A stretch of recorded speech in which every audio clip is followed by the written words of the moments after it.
Assalamualaikum warahmatullahi wabarakatuh. Anak-anakku, sebelum kita mulai, marilah kita berdoa dulu agar apa yang kita dapatkan bisa membawa berkah. Berdoa mulai.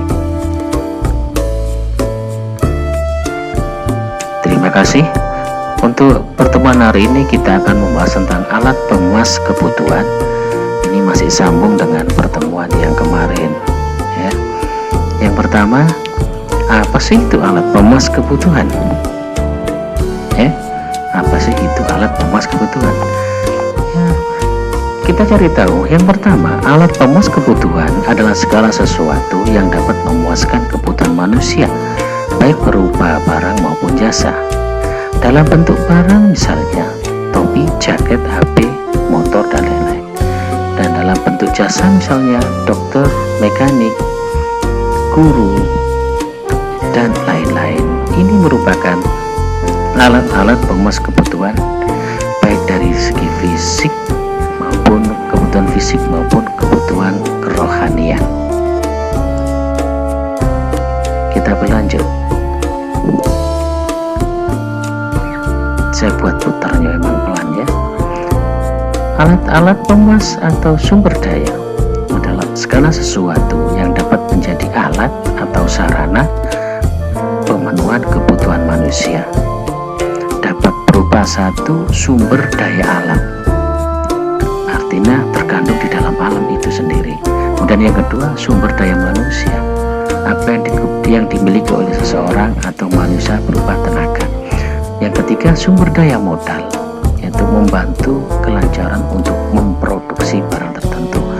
Dan yang keempat, sumber daya kewirausahaan, artinya menggabungkan dari kemampuan-kemampuan yang ada di atas. Nah, itu.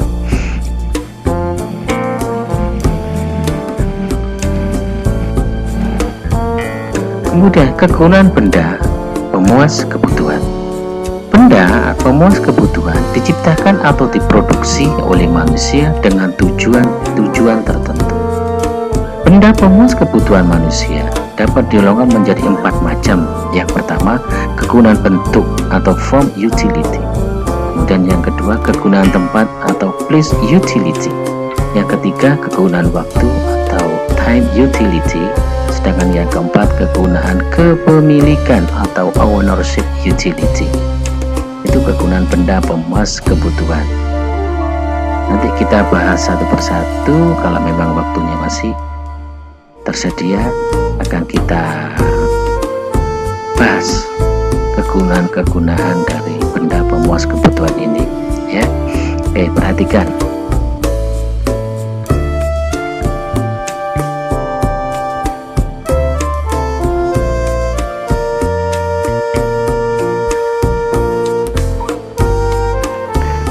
Kegunaan bentuk atau form utility ini bisa kalian catat ya, biar kamu nanti punya catatan tentang materi ini. Kegunaan bentuk atau form utility artinya peningkatan kegunaan dari suatu benda, antara lain dapat disebabkan oleh perubahan bentuknya. Contoh, dari papan kayu menjadi almari. Nah, bentuk akan berguna setelah berbentuk jadi, seperti halnya contoh di atas itu, dari kayu yang sudah dihaluskan menjadi lemari. Itulah pengertian dari kegunaan bentuk form utility. Form utility, kegunaan bentuk. Oke, silakan kamu catat. Kemudian yang berikutnya yaitu kegunaan tempat atau place utility. Ya, kalian catat loh ya.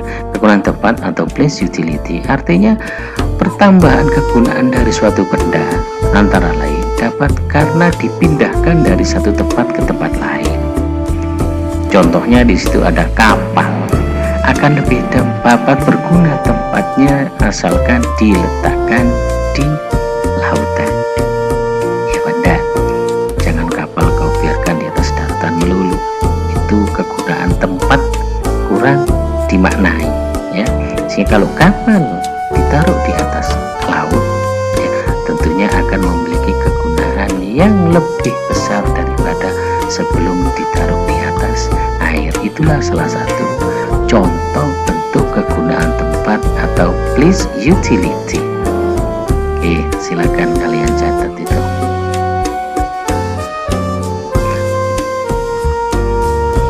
Yang ketiga atau yang C, kegunaan waktu atau time utility. Ya, saya ulangi, kegunaan waktu atau time utility. Artinya ya, artine ngono ya, artine ayo coba terus karpe dhewe.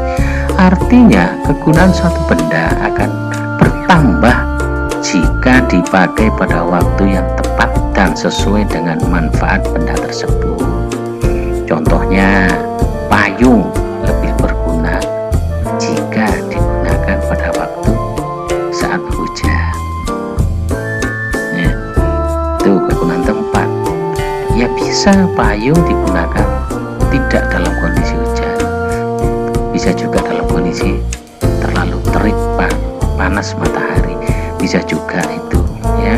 Sehingga itulah yang dinamakan dengan kegunaan waktu atau time utility ya. Kalian bisa memberikan contoh-contoh yang lain. Ini aja sekedar satu contoh yang saya ambil. Kemudian yang berikutnya yaitu kegunaan kepemilikan atau ownership utility. Kegunaan kepemilikan atau ownership utility artinya kegunaan suatu benda atau barang terasa jika telah ada pemiliknya atau dimiliki oleh konsumen yang tepat. Contoh, bayi lahir yang dibutuhkan kan ASI. ASI bisa juga diganti dengan menggunakan racikan susu yang ditaruh di dot minuman di dalam dot. Nah, itu sudah tepat ya. Jangan kamu yang udah kelas 7 begini masih minum pakai dot, ya nggak lucu. Ya, misalnya kamu sudah SMP, Ma, Bu, buatan aku minum susu tapi ditaruh di dalam dot. Tidak lucu itu namanya. Itulah kegunaan kepemilikan, artinya jika sudah ada barangnya kemudian diberikan kepada orang yang tepat yang membutuhkan, seperti dot kepada si bayi, itu cocok ya. Kita berlanjut. Alat-alat pemuas kebutuhan menurut cara mendapatkannya. Yang pertama ada benda ekonomi. Karena sifatnya terbatas, maka untuk mendapat benda ekonomi harus melalui pengorbanan tertentu. Misalkan jika ingin membeli sebuah baju, kita harus membayar dengan uang. Kesediaan mengeluarkan sejumlah uang merupakan pengorbanan. Yang B, benda bebas, benda yang banyak tersedia di alam sehingga kita dapat dengan bebas memanfaatkannya. Misalkan udara yang kita hirup, air laut yang dimanfaatkan untuk membuat garam, itu benda-benda bebas ya. Insya Allah kemarin pertemuan yang lalu sudah sempat kita singgung itu ya. Kemudian alat pemuas kebutuhan manusia menurut proses produksinya. Di situ ada namanya barang mentah atau barang baku, bukan barang yang belum diolah atau barang yang belum mengalami proses produksi. Kemudian yang berikutnya barang setengah jadi, merupakan barang yang telah mengalami proses produksi tetapi belum menjadi barang produksi akhir, begitu ya. Itu ada contohnya, itu apa itu, kapas diolah menjadi benang, benang kemudian dirajut menjadi kain. Alat pemuas kebutuhan menurut kegunaan. Benda konsumsi. Yang pertama benda konsumsi, benda yang dapat langsung digunakan oleh konsumen, misalnya tas, buku, pensil, penggaris. Kemudian benda produksi, artinya benda yang digunakan untuk proses produksi sehingga menghasilkan benda lain yang dapat langsung dikonsumsi, misalkan mesin jahit untuk membuat baju ya. Ini contohnya. Oke anak-anak, saya kira itu saja pertemuan pada hari ini. Saya kira cukup, dan jangan lupa selalu jaga kesehatan, tetap bersabar dan tetap semangat. Ada salah kata, ada kekurangannya, saya mohon maaf yang sebesar-besarnya. Akhirun, assalamualaikum warahmatullahi wabarakatuh. Dadah.